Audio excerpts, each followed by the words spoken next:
when we took over the 7Cs, the deck and cabin had been stripped off,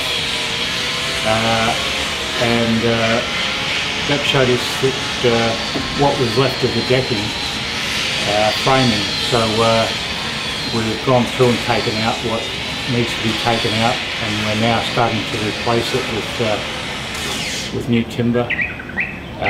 The cabin had been extended up to here, so we're taking it back to its original length.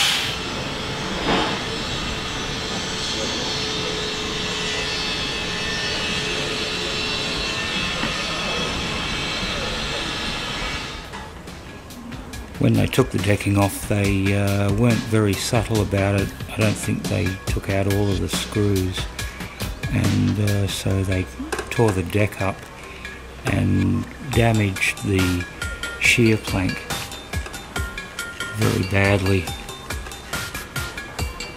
and I had to do a lot of repair, and I've still got more to be done of that shear plank.